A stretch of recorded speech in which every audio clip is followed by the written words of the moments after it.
बिस्मिल्लाहिर्रहमानिर्रहीम, अस्सलाम वालेकुम। आज मैं आपको सिखाऊंगी इस खद्दर के कट पीस के साथ पाकिस्तानी लूज़ लॉन्ग कुर्ता या फिर कुर्ती की कटिंग स्टिचिंग, जो कि आजकल ब्रांड्स पर बहुत ज़्यादा इन है। तो ये मेरे पास एक फैब्रिक है, मुझे ब्रांड नेम नहीं पता, ये मैंने ब्रांडेड कट पीस बाय किए थे और ये काफ़ी लंबा सा पीस है। और इसके साथ मैं डिज़ाइनिंग के लिए यूज़ करूँगी ये वाला फैब्रिक। ये आई थिंक बिन सईद का है। अच्छा, दोनों पीसीस खद्दर के हैं और इसको मैं रेड यूज़ नहीं करूँगी। इसका जो ये बॉर्डर है ना, इसे कट करके मैं डिज़ाइनिंग के लिए यहाँ पर यूज़ करूँगी। इसके अलावा मेरे पास ये इस तरह की बॉर्डर पट्टी है और ये मैं आपको दिखाती हूँ कि किस तरह के फैब्रिक से मैंने कट करके निकाला है। तो ये देखें, इस तरह का ये पीस था और प्राइम पॉइंट की लॉन थी ये। और आपको अक्सर ड्रेसेस के साथ एक्स्ट्रा डिज़ाइनिंग के लिए जो फैब्रिक मिलता है ना, ये वो है। अच्छा, बैक साइड में इसकी दिखा रही हूँ कि इस पे मैंने 0 साइज़ की बुकरम पेस्ट कर ली है पहले, उसके बाद ये कटिंग की है मैंने और फिर ज्वाइंट करके मैंने आपको दिखाया है कि किस तरह की पट्टी रेडी हुई है। उसके अलावा मेरे पास ये शटल लेस है जिसका मैं यूज़ करूँगी। अच्छा, तो ये देख लें, क्योंकि ये ब्रांड के लेफ़्ट ओवर का कट पीस मैंने लिया था, तो ये यहाँ पर ना इस तरह से सेंटर में जोड़ लगाया हुआ है इन्होंने। और यहाँ ये थ्रेड के साथ बहुत मजबूत स्टिच किया हुआ है। ये खुलेगा नहीं, बट इसे छुपाना तो ज़रूरी है ना, इसलिए हम बॉर्डर को और लेस को यूज़ करेंगे यहाँ इस जॉइंट को छुपाने के लिए। और ये हम ना आड़े कपड़े में शर्ट बनाएंगे। तो ये देखें, बॉर्डर को और लेस को इस तरीके से मैंने यहाँ पर लगा दिया है। तो ये किस तरह से ये बंद वाली जगह है और यहाँ ये देख लें कि नेक की जगह छोड़ते हुए ना ये मैंने लगाया हुआ है। तो ये देख लें, ये बंद वाली जगह है, यहाँ से नेक को मेजर करेंगे तो तकरीबन 3.25 इंच का गैप आ रहा है। ठीक है, 3.25 इंच के बाद से ये लेस स्टार्ट हो रही है। तो देखें, ये लेस और बॉर्डर लगने से कपड़े में खूबसूरती भी आ गई और हमारा ज्वाइंट भी छुप गया। अच्छा, इसी तरह का ज्वाइंट ना बैक साइड पर भी आ रहा था, लेकिन बैक साइड पे मैंने क्या किया कि वो सिलाई जो की हुई थी ना वाइट वाली, वो मैंने ओपन करने के बाद, अनपिक करने के बाद ये स्टिच कर लिया है जस्ट। ठीक है, तो यहाँ मैंने बॉर्डर का यूज़ नहीं किया, जस्ट इस तरह से फैब्रिक को बराबर पकड़ते हुए और स्टिच कर लिया है। ठीक है, बैक साइड पे मैंने बॉर्डर नहीं लगाया। अच्छा, अब आपको मैं दिखाती हूँ कि इसके स्लीव्स के लिए भी मैंने फैब्रिक रेडी करके रखा है। तो ये लॉन्ग सा फैब्रिक था और ऊपर बस इतना ही फैब्रिक बच रहा था स्लीव्स के लिए, और स्लीव्स का बस इतना कपड़ा बच रहा था। और इसमें भी ये देख लें, ऊपर की साइड भी जोड़ आ रहा है यहाँ पर, और यहाँ भी ना इस तरह से ये जोड़ आ रहा था। तो जोड़ को छुपाने के लिए मैंने यही बॉर्डर यूज़ किया है, जो कि रेड वाला भी मैंने आपको दिखाया था ना फैब्रिक, ये वाला हिस्सा मैंने कट करके बॉर्डर का और यहाँ यूज़ किया है। ठीक है, एक जगह मैंने ज्वाइंट को छुपाया है और फिर उससे थोड़े गैप पे अगेन फिर मैंने यही बॉर्डर लगा दिया है। ठीक है, फिर सामने मैंने क्या किया है कि इसी तरह के ये काफ़ी सारे पीसीज हैं मेरे पास, तो ये मैंने बॉर्डर यूज़ किया है अपने ड्रेस के लिए, और बेटी के लिए फिर मैं ये रेड फैब्रिक का बनाऊंगी ड्रेस। ठीक है, तो वो भी इंशाल्लाह आपके साथ शेयर करूंगी।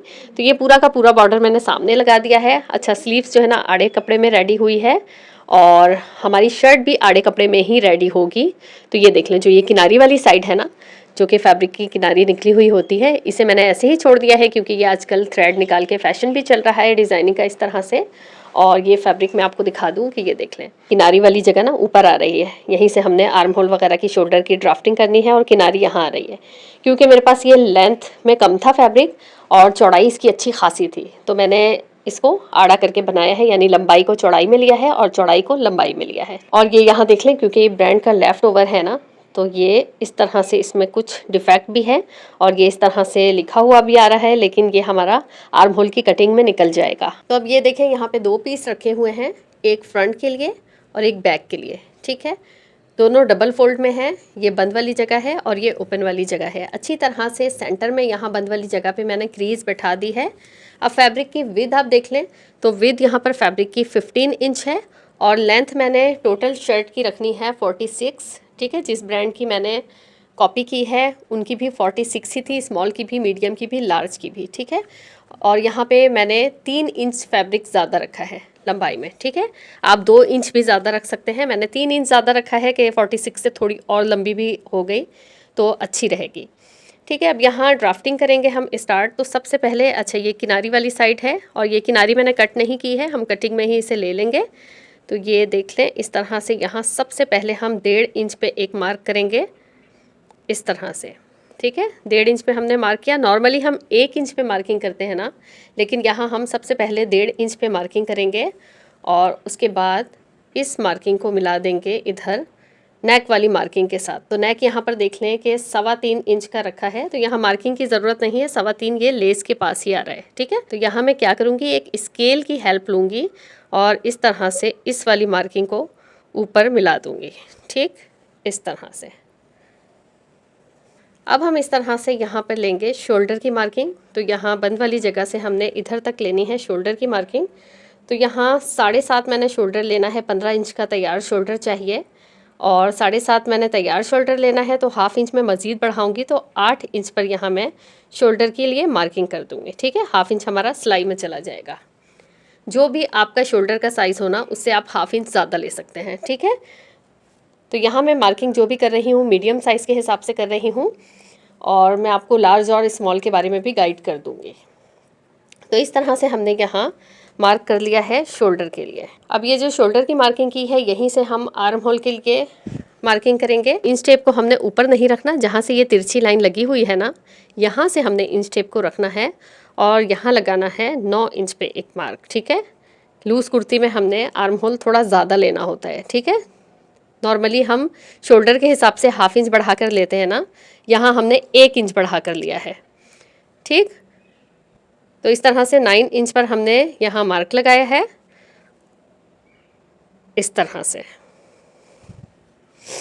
अब हमने क्या करना है, यहाँ एक सीधी लाइन ड्रॉ कर देंगे। अच्छा, ये मैं आपको सीधी साइड पे मार्किंग करके दिखा रही हूँ ताकि आपको कलर्स अच्छे से नज़र आएँ मार्किंग के, लेकिन आपने उल्टी साइड पे करनी है ये मार्किंग, ठीक। आपने सीधी साइड पे नहीं करनी। तो इस तरह से ये देख लें, इसको इस तरह से यहाँ भी सीधी लाइन के साथ मिला देना है। अब ये देख लें, इस तरह से ये हमने मार्क कर लिया है। यहाँ आर्म होल की ड्राफ्टिंग हो जाएगी और यहाँ पर ये जो लाइन है ना, यहाँ पर हम बस्ट की मार्किंग करेंगे, यानी कि चेस्ट की मार्किंग, ठीक है। तो इस तरह से हमने लेना है और यहाँ हमने 21 इंच का चेस्ट तैयार करना है। तो यहाँ हम लगाएंगे 10.5 इंच पे मार्क, इस तरह से, ठीक है। ये अभी मैं मार्किंग वो वाली कर रही हूँ जो कि हमें तैयार चाहिए, ठीक है। सिलाई का आगे हम मार्जिन अलहदा से रखेंगे। तो ये 10.5 पे है ना, हम जस्ट 1 इंच आगे मज़ीद बढ़ा देंगे तो ये हमारा सिलाई के लिए हो जाएगा। चेस्ट की मार्किंग के बाद हम वेस्ट के लिए और हिप के लिए मार्किंग करेंगे।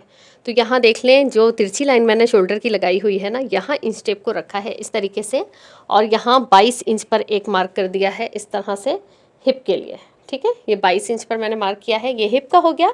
अब वेस्ट की मार्किंग का बहुत इजी सा फॉर्मूला है कि आपकी स्मॉल शर्ट हो, मीडियम हो, लार्ज हो, तो आपने क्या करना है, कि जो चेस्ट की लाइन है ना, इससे आपने 7 इंच पर एक मार्क लगा देना है, ठीक है। आपका कोई भी साइज़ हो, ये फॉर्मूला आपके लिए परफेक्ट काम करेगा।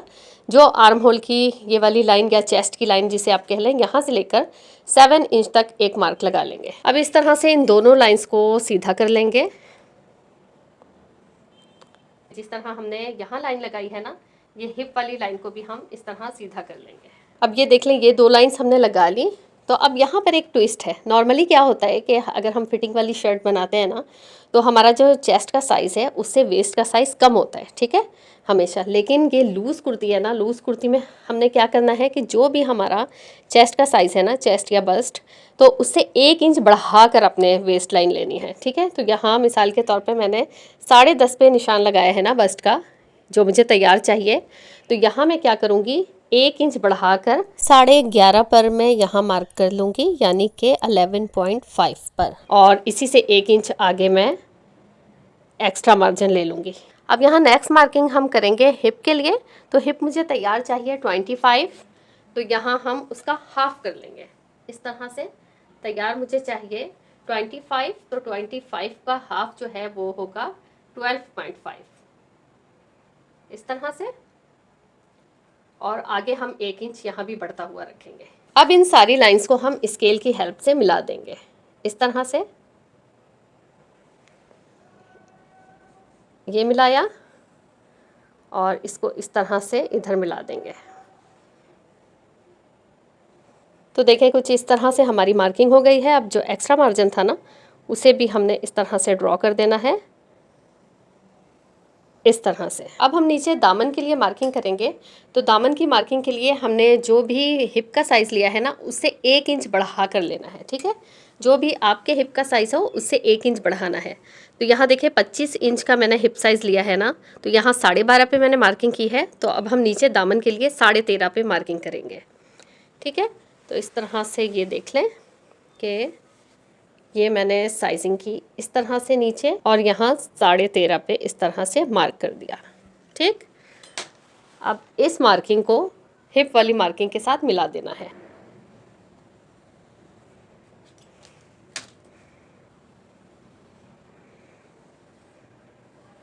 और ये 1 इंच बढ़ता हुआ हमने इस तरह से ले लेना है फोल्डिंग के लिए।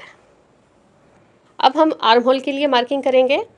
तो आर्म होल के लिए हमने क्या करना है कि ये जो शोल्डर वाली तिरछी लाइन है, यहाँ से लेकर और यहाँ तक हमने मिड पार्ट निकालना है, ठीक है। इस तरह से इंच टेप को रखना है तिरछी वाली जगह पर, और इसे इस तरह से इस लाइन तक फोल्ड करेंगे हम,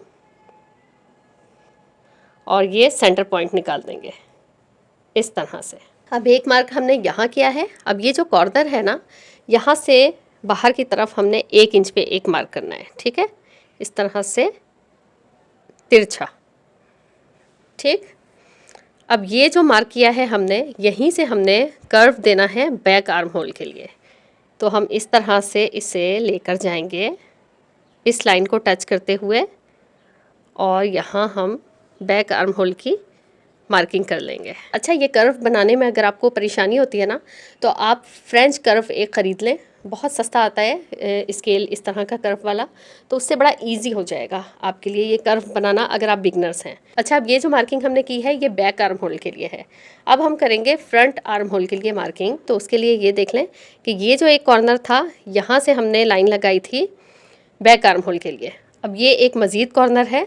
अब ये जो लंबी लाइन लगी हुई है ना आर्म होल की लेंथ की, यहाँ से अंदर की साइड हमें 1.25 इंच पे एक मार्क लगाना है, ठीक है। ये देखिए, ये 1 इंच मैंने इस लाइन पे रखी, और ये तकरीबन 1.25 इंच के करीब मैंने ये मार्किंग कर दी। अब ये जो 1.25 इंच पे मार्किंग हमने की है ना, इस पे इस तरह से स्केल को सेट करना है, और यहाँ शोल्डर वाली लाइन तक, इस पॉइंट तक हमने एक लाइन ड्रॉ करनी है इस तरह से तिरछी। तो ये देख लें, ये हमारी लाइन बन गई है।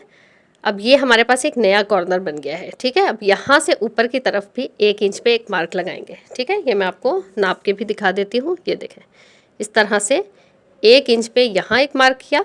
अब यहाँ हम करेंगे नई मार्किंग फ्रंट आर्म होल के लिए। तो यहाँ से ये देखें स्ट्रेट ही आएगा इस तरह से, और यहाँ इस तरह से कर्व करते हुए इधर मिला देंगे।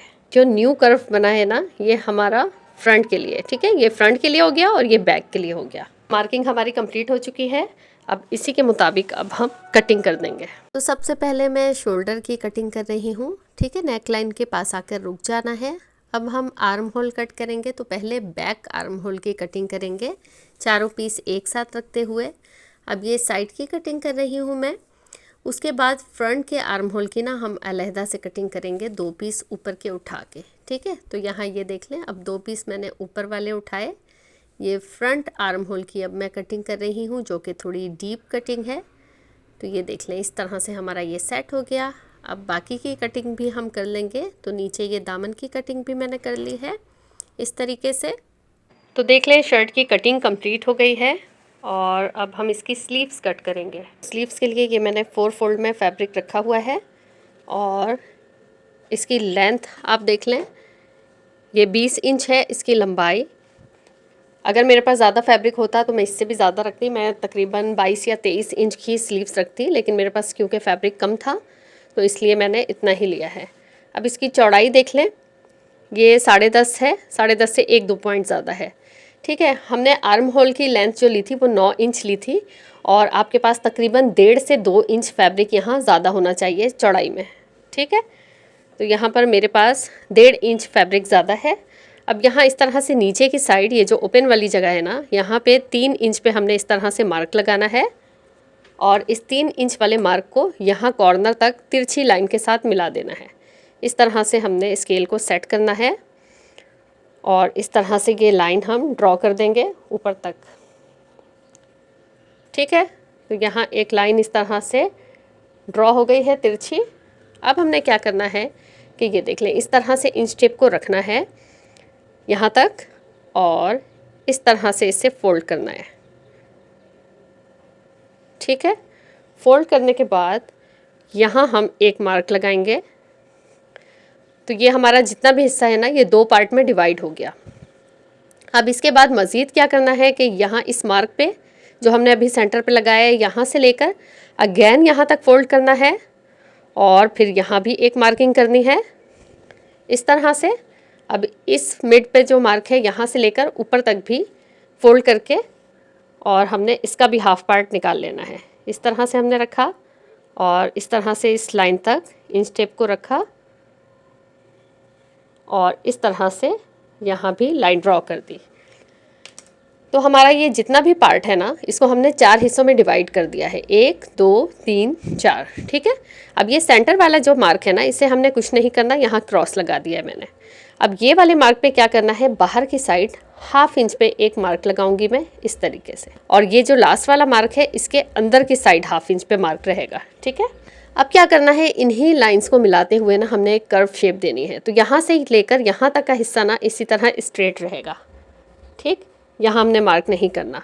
अब यहाँ से क्या करना है, कर्व करते हुए इस लाइन तक लेकर आना है, कि जो मिड में हमने मार्क लगाया था यहाँ तक, इस तरह से ये राउंड हमने किया। अब इसको यहाँ से कर्व शेप में लाना है और इस वाले ½ इंच तक मिलाना है इस तरह, और अब यहाँ से हमने सीधा इसको इधर मिला देना है।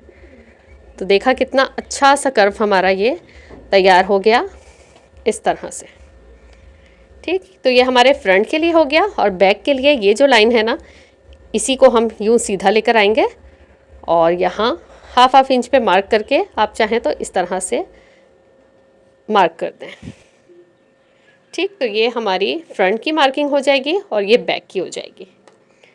तो अभी हम क्या करेंगे, अच्छा फैब्रिक की फोल्डिंग भी देख लें कि किस तरह से करनी है। ये देखें, उल्टी साइड उल्टी से मिलाई हुई है मैंने, क्योंकि मैंने सारी मार्किंग आपको सीधी साइड करके दिखाई है, लेकिन जब आपने मार्किंग करनी है ना, तो फैब्रिक के उल्टी साइड पे करनी है। तो यहाँ देखें, दोनों सिरे ये फ्रंट वाले ऊपर हैं और बैक वाले दोनों के आपस में मिले हुए हैं। तो जब आपने कटिंग करनी है तो इस तरह से सीधी वाली साइड दोनों आपस में अंदर होनी चाहिए, उल्टी बाहर होनी चाहिए। ठीक है, तो अभी हम क्या करेंगे, सबसे पहले सारा का सारा फैब्रिक चारों साइड मिलाकर इस तरह से ये बाहर वाली मार्किंग पे कटिंग करेंगे इस तरह से, ये इस तरह से। अब ये जो अंदर वाली मार्किंग है ये फ्रंट के लिए होगी, तो हमने इस तरह से 2 पीस उठाने हैं। ये देखें, 2 पीस उठाते हुए इस तरह से ये अंदर वाली साइड की कटिंग कर देंगे कुछ इस तरह से। ठीक है, अब यहाँ हमने सेंटर के लिए हल्का सा टक लगा देना होता है, मगर ऑलरेडी मेरे पास ज्वाइंट किया हुआ है ना फैब्रिक, तो सेंटर में मार्किंग है। तो ये हमारी कटिंग हो गई है स्लीव्स की कंप्लीट। अब ये मैं आपको खोल के भी दिखा देती हूँ। तो ये देख लें, इस तरह से एक राइट स्लीव्स हो गई और एक लेफ्ट हो गई। ठीक है, अगर हम कपड़े का ध्यान ना रखें ना, तो ये कटिंग इस तरह से सेट नहीं बैठेगी। ठीक है, तो आपने बहुत ध्यान रखना है। अच्छा, एक और चीज़ देख लें कि मैंने स्लीव्स की ओपनिंग कितनी रखी है, ये 9 इंच मैंने रखी है। ठीक है, तो इस तरह से यहाँ से लेकर आपने इस तरह तिरछा करके ये मार्क लगा लेना है। आपने जितनी भी स्लीव्स की ओपनिंग रखनी हो आप अपने हिसाब से रख सकते हैं, लेकिन इस तरह की लूज़ कुर्तियों में स्लीव्स भी लूज़ ही रखी जाती है। अब हम नेक कट करेंगे, तो नेक कट करने के लिए देख लें, ये मैं विड्थ कितनी रख रही हूँ, तकरीबन 3.25 इंच के करीब मैंने विड्थ रखी है। तो ये जो लेस लगी हुई है ना, इसी के पास मैं लाइन ड्रॉ कर रही हूँ। ठीक, और लेंथ हम कितनी लेंगे, लेंथ हम लेंगे 3.5। ठीक है, अब इसका एक इस तरह से बॉक्स तैयार करना है आपने, अच्छा राउंड शेप देने के लिए। और अब जो भी लाइनिंग आपकी होगी ना राउंड की, वो इसके अंदर ही रहेगी। ठीक है, तो इस तरह से हल्का सा कर्व देके आप ये लाइन लगा लेंगे इस तरह से। तो ये हमारा राउंड शेप ड्रॉ हो गया है। अब इसी के मुताबिक हमने कटिंग कर देनी है। अच्छा, बैक नेक अभी हमने कट नहीं करना है, वो हम बाद में करेंगे। और ये नेक इतना छोटा इसलिए रखा है हमने कि ऊपर से हम ये स्लिट रखेंगे प्लैकेट में, इस तरह से कटिंग करनी है इस तरह से। ये हमारा राउंड नेक कट हो गया है। तो अब देखें, इस तरह से शर्ट को मैंने ओपन करके रखा है, सेंटर में अच्छी तरह से ये क्रीज बैठी हुई है। ठीक है, मैं आपको ये लाइन ड्रॉ करके भी हाईलाइट करके दिखा देती हूँ। इस तरह से ये सेंटर लाइन है हमारी, ठीक है। और इस तरह से ये देखें 2 पट्टियाँ मैंने रेडी की हैं और ये उसी बॉर्डर का मैंने यूज़ किया है जो मैंने स्लीव्स के लिए यूज़ किया था। और बॉर्डर जो तैयार मेरा है ना वो 1 इंच है, ठीक है। आपका बॉर्डर जितना भी हो या आप इससे कम भी पट्टी रखना चाहें तो आप रख सकते हैं, 1.25 इंच तक की। और लेंथ अगर मैं इसकी आपको दिखाऊं तो लेंथ इसकी है 18 इंच, ठीक है। 18 इंच लंबी ये मैंने 1-1 इंच की 2 पट्टियाँ तैयार की हैं। इसके अंदर 0 साइज़ की मैंने बुकरम फिल की है, ठीक है। अच्छा, अब ये देख लें 2 तरह के बॉर्डर्स मैंने लिए हैं, एक ये फ्लावर वाला और एक ये इस तरह का, ठीक है। अब जब मैं पट्टी लगाऊंगी ना तो मैंने इस तरह से जो ओपन वाली साइड है ना उसको अपोजिट करके रखना है। एक की ओपन वाली साइड लेफ़्ट साइड पे और एक की ओपन वाली साइड राइट साइड पे, ठीक है। ये पट्टी इस तरह से सेट करके मैं आपस में मैच करके रखूंगी। मैंने आपको प्लेकेट की पट्टियों की डिटेल्स दे दी है कि किस तरह से सेट करना है, कितनी लंबाई कितनी चौड़ाई लेनी है। लेकिन इस वीडियो में मैं आपको स्टिचिंग नहीं सिखाऊंगी शर्ट की, क्योंकि ऑलरेडी इसी नेकलाइन वाली शर्ट की कटिंग स्टिचिंग मैं आपके साथ शेयर कर चुकी हूँ। ऊपर आपको थंबनेल शो हो रहा होगा, मैं आई बटन में भी लिंक दे दूँगी। आपने उस वीडियो में जाना है, आपको सेम यही नेकलाइन भी स्टिच की हुई सीखने को मिल जाएगी। और आपको किस तरह से स्लिट बनाना है, दामन किस तरह से बनाना है, किस तरह से शर्ट स्टिच करनी है, ईच एंड एवरीथिंग मैंने सिखाया हुआ है। तो आपने वो वीडियो देखनी है और शर्ट की स्टिचिंग का तरीका सीख लेना है। फ़िलहाल मैं आपको शर्ट कंप्लीट करके शर्ट की फाइनल लुक दिखाती हूँ। और ये देखें मैंने शर्ट कंप्लीट कर ली है। अच्छा, नेक लाइन में ये थोड़ा सा डिफरेंस है, जो मैंने आपको पहले सिखाया था ना उसमें ये पाइपिंग शो होती हुई लगाई थी मैंने, ठीक है। जबकि इसमें मैंने क्या किया है, इनसाइड सारा फैब्रिक टर्न कर दिया है और अंदर से ये देख लें ये मैंने हाथ वाली स्टिच की है, यानी कि तुरपाई की है। और ये स्लिट देख लें, ये छोटा सा मैंने ओपन रखा है। और ये स्लिट मैं आपको नाप के भी दिखा देती हूँ कि कितना रखा है मैंने। ये 3.5 इंच का स्लिट है, ठीक। और देखें कितना खूबसूरत सा डिज़ाइनर वेयर ड्रेस तैयार हो गया। इसका कट इतना खूबसूरत आया है ना कि मैं आपको बता नहीं सकती। मैंने इतना खूबसूरत एक्सपेक्ट भी नहीं किया था, मेरी एक्सपेक्टेशन से ज़्यादा ये खूबसूरत बना है, बहुत ब्यूटीफुल। तो ये आप देख सकते हैं कि सिर्फ फैब्रिक्स को ज्वाइंट करके ना कितना अच्छा डिज़ाइन बन गया है। यहाँ पर जोड़ था वो भी छुप गया हमारा और स्टाइल का स्टाइल बन गया, बहुत खूबसूरत है ये। अच्छा, आप चाहे ना आप तो यहाँ बटन्स या टसल्स वगैरह ऐड कर सकते हैं, बट मुझे ये प्रिंट इतना खूबसूरत है ना तो ऐसे ही बहुत खूबसूरत लग रहा है। और ये देख लें इस तरह से इसकी स्लीव्स लूज थी और सामने ये जो थ्रेड निकला हुआ मैंने रहने दिया है ना, ये बहुत अच्छा लुक दे रहे हैं शर्ट को। कट इसका बहुत खूबसूरत बना है, बिल्कुल रेडीमेड स्टाइल। आपने ज़रूर ट्राई करना है और मुझे फीडबैक देना है। और स्टिचिंग का तरीका आपने देख लेना है लाजमी मेरी उस वीडियो पर जाकर। ये देख लें स्लिट और दामन बहुत खूबसूरती से स्टिच हुआ है फिनिशिंग के साथ, और इसमें कोई पलटावा ऐड नहीं किया, जस्ट इसी फैब्रिक को चौड़ा करके फोल्ड किया है। और सेम इसी तरीके से आपको उस वीडियो में भी मिल जाएगा तरीका किस तरह से ये मैंने स्टिच किया है। अच्छा, स्लिट अब मैं आपको दिखा देती हूँ कि मैंने कितनी लॉन्ग रखी है, ठीक है। हिप तो मैंने आपको रखवाया था 22 इंच पे ना, लेकिन फिर स्लिट मैंने मज़ीद नीचे कर दी थी, तो ये हमारी 20.5 इंच की स्लिट है, ठीक है। ये देख लें नीचे से अगर मैं आपको दिखा रही हूँ तो ये 20.5 इंच की स्लिट हमारी ओपन है, बाकी की ये बंद है। और ये वेयर करने के बाद शर्ट की लुक देख लें, बहुत खूबसूरत लग रही है, बिल्कुल ब्रांड्स की तरह। ये स्लिट देखें इस तरह से ही ओपन रहेगा ये, और बहुत खूबसूरत लग रहा है। स्लीव्स देख लें जॉइंट्स के साथ बनी है, बट बिल्कुल भी पता नहीं लग रहा कि हमने जॉइंट वाली स्लीव्स बनाई है। और पूरी शर्ट की डिजाइनिंग ही बहुत खूबसूरत बनी है और इसका कट बहुत खूबसूरत है। डमी पर ये फिर भी इतना खूबसूरत नहीं लग रहा क्योंकि ये स्मॉल साइज की है ना और ड्रेस ये मीडियम साइज का है। बट ये देख लें आजकल ड्रेसेस इतने लूज चल रहे हैं ना कि स्मॉल साइज़ पर भी अच्छा ही लग रहा है। अच्छा, ये ट्राउज़र इसका नहीं है, ट्राउज़र डमी ने जो वेयर किया हुआ था वही मैंने पहना हुआ, बस आपको लुक दिखाना था। तो ये थी मेरी आज की वीडियो, उम्मीद है आपको पसंद आई होगी। अगर आपको मेरे समझाने का तरीका और कुर्ती का ये स्टाइल पसंद आया है तो वीडियो को लाइक कर दीजिएगा, और चैनल पर आने वाले नए हैं तो सब्सक्राइब करके साथ बेल आइकन भी प्रेस कर दीजिएगा, ताकि आपको मेरी वीडियोस की नोटिफिकेशन टाइम टू टाइम मिल सकें। फिर मिलेंगे इंशाल्लाह नेक्स्ट किसी अच्छी सी वीडियो के साथ, तब तक के लिए अल्लाह हाफिज़।